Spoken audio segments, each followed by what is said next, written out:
The final day of the 8-day Amgen Tour of California came to an end with the last stage of 72 kilometers. The riders rolling away from Beverly Hills through Hollywood to finish outside of LA Live in Los Angeles. Right from the start, many riders trying to force a breakaway, realizing this was their only chance of outwitting the sprinters, and eventually a 7-man leading group formed at the front, building a lead at one stage of 45 seconds. The rider in black there was Jesper Stuyven from the Bontrager Livestrong team. Also in the break was Nathan Haas and Rory Sutherland, 2 Australians. Tom Damuseau from Argus, Ben Jacksmain, as they continue to pass under the iconic landmarks here. And in the backdrop of Hollywood, of course, was the big showdown mountain of Mount Baldy yesterday, which brought the yellow jersey onto the shoulders of Robert Gessing. He was marshalled throughout the stage by his team while they concentrated on catching those 7 leaders. Charging down some of the most famous names, so starting from Rodeo Drive in Beverly Hills, they then made their way along Hollywood Boulevard. A nice ride on a Sunday morning for Robert Gessing, and all of the time Team Rabobank doing the pacemaking to make sure the 7-man breakaway didn't get too far ahead. There was a massive cloud, not surprisingly, throughout the streets of Hollywood as we headed down to Los Angeles, where the race would then take up the circuit outside of the Staples Center. The 7 riders getting there about half a minute ahead of the main field as they started their 6 circuits of the finishing circuit. It's 7.4 kilometers around, and all of the time it was the orange and blue jerseys of Rabobank nursing their man Robert Gessing around this flattish course in the middle of Los Angeles. They did a great job, but towards the end they got some incredible assistance from Orica Greenedge, obviously trying to set something up for their sprinter Lee Howard. Under the Kenda 1 kilometer to go banner, but it wasn't the last kilometer here. The breakaway was still clear, but in the distance the peloton was closing in. It was now down to 17 seconds.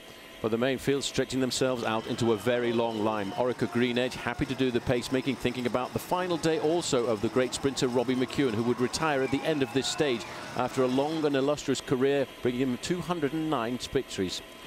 There was 2 reasons for this stage today. One was to see whether Peter Sagan would win the stage had he won the first 4 days of this race in the sprint. And the second, of course, was to make sure the Rabobank team protected their new race leader, Robert Gessing, who was aiming for his biggest win of his career. The 7 riders knew the peloton were coming, so then a series of attacks were begun. Nathan Haas having a go. Biggest one came at 8 kilometers to go. Nathan Haas caught everybody by surprise, and for a moment with a lap to go it looked as if he might be the man to take the solo victory, but under the finishing banner he only had a 12-second advantage over the peloton.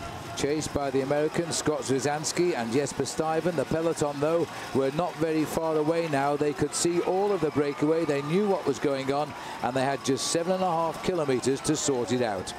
Yes, they did, and then it was going to be the teams of the sprinters, and they were already with a lap to go, starting to move to the front end of the main field. The pale blue jerseys of Omega Pharma Quickstep were quite happy to try and set this sprint up for Tom Boonen. 7 kilometers left now, and Nathan Haas was looking extremely strong. And this young man who made his name last year as a professional in Australia was now riding for Garmin Barracuda as the result of winning the Japan Cup last year. He's still chased by these 2, but the field now were a matter of 5 or 6 seconds behind. They were pulled back into the fold, and the main field continued at their high speed, approaching speeds of 60 kilometers an hour. And eventually, all of a sudden, it was all back together. Nathan Haas had looked like he was going to create the surprise, but then when he went into that tunnel, when he came out, he was back in the main field. Yes, the Rabobank team had ridden an inspired race today, not only just having the race leader Gessing on their squad, they've also got the best young rider in Wilco Kelderman, and arguably one of the top sprinters in the race, Michael Matthews. So they had every reason to chase the break down. They too wanted a mass sprint for the finish. There was Nathan Haas there, now tacked on at the back of the field. His day was done. Now we got the pale blue jerseys at 1 kilometer to go to the finish, all being led out, and it was all done for Tom Boonen. Gerard Schellert was the man making the final burst for the line for his leader.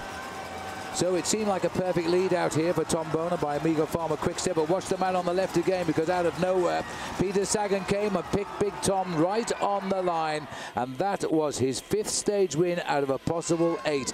Confirmation that for the 2nd year in a row he would win the Visit California points competition. It was a rapid sprint. He really had no rival all week. The overall winner, though, was Robert Gessing. Well, it's been a wonderful week. I hope you've enjoyed it. We're going to leave you now with the sights and sounds of a wonderful state. We'll see you next time.